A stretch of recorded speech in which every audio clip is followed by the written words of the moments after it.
Hi everyone, it's 2 weeks post-op now. I got home yesterday morning after a long and not very good flight home.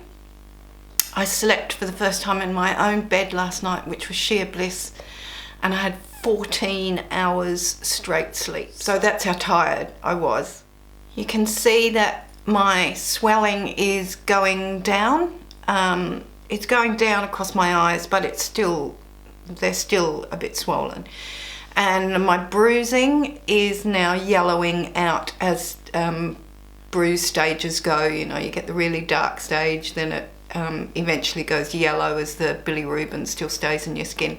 So I'm looking really yellow. Yesterday I actually looked really yellow, almost as though there was some liver issues. There are not. It's just, you know, all of the bruising was quite yellow. So today it still is a bit yellow, but it is improving.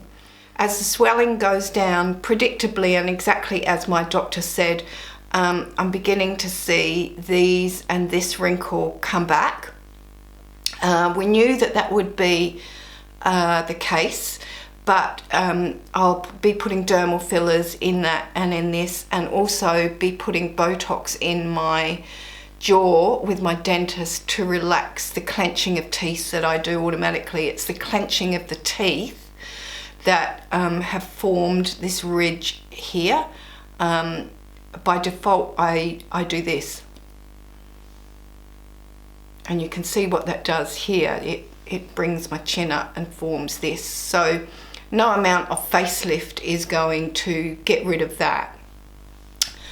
On the plus side, however, I have no jowls at all, and I have no double chin, which is really fantastic. I'm still cleaning all of the incision lines and my eyes and under here with chlorhexidine once a day, and putting antibacterial solution on all of the incision lines still. I have a slight bit of inflammation in this incision line here still, but it is improving literally by the day, and by tomorrow I think that will have gone. 2 weeks post-op, it's also probably a good idea to have a really good close look at the incision lines. So first of all, I'll take you into my eyelids. So that's my eyelid line. You can see some bruising still there, and you can see where the incision line will be hidden in my crease line. I'll show you my side incisions.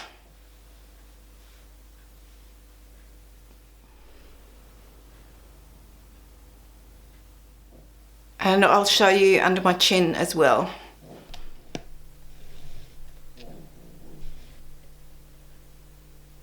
This side still has a little bit of inflammation left, and this side is, the chin is fine.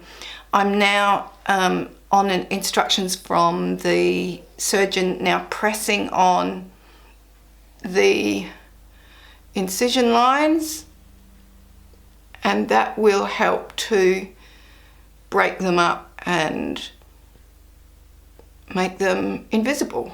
Bit difficult to do that on my eyes, of course. I'm just doing it on the edge points at this point. So at 2 weeks post-op, it is now time for me to get back into makeup and relearn how to do makeup on the changed shape of my eyes. I need to put foundation and stuff like that on my skin. I've recommenced all of my skin cleansing regime, my skincare. I used my Clarisonic for the first time last night. I need to be really careful with that, because that can actually be quite brutal still. All of this here is still numb. This is all still numb, and my eyes are really sensitive, and if I lift the skin I can really feel that. So with my Clarisonic it does a fantastic job, but I do need to be a little bit careful with that, I think. I've masked a couple of times, which was sheer bliss. and I've started the AHAs and BHAs again, but I'm using the Abaji one because it's got a really beautiful gentle acid in there, so it's not quite as full on as the previous AHAs and BHAs that I were using.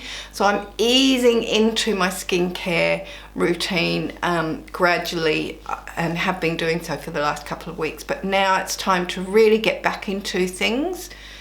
Even though I'm easing into them gently, I'm going to introduce things. I'm going to put my contact lenses in again today for the first time and see how that goes. And I'm going to try makeup again today for the first time and see how that goes. And I'm starting to put silicone gel down these incisions here and here to protect them, to reduce the scarring, and you can put makeup over the top of that. So I am going to have a bit of a go with the makeup, and I will be back toot sweets. So here I am, first time wearing makeup since the operation. I've dermaplaned my skin, so that's got rid of any loose skin, and also you know, the peach fuzz that's on your face. I do that quite a lot anyway, but it's the first time I've done it since the op. I have put foundation on and I've put concealer on, and honestly I don't think I did a really good job this time. It's partly because this is all still numb, so I really can't feel this bit here. This is all still numb under here, and putting eye makeup on was a real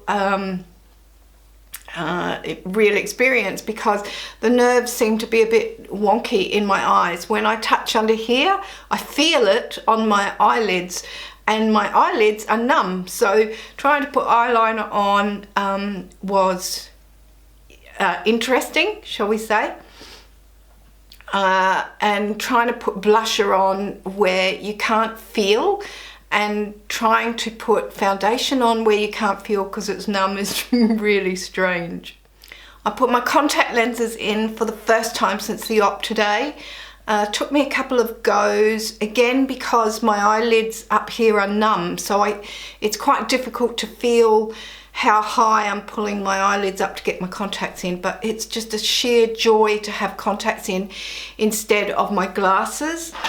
These are my glasses here,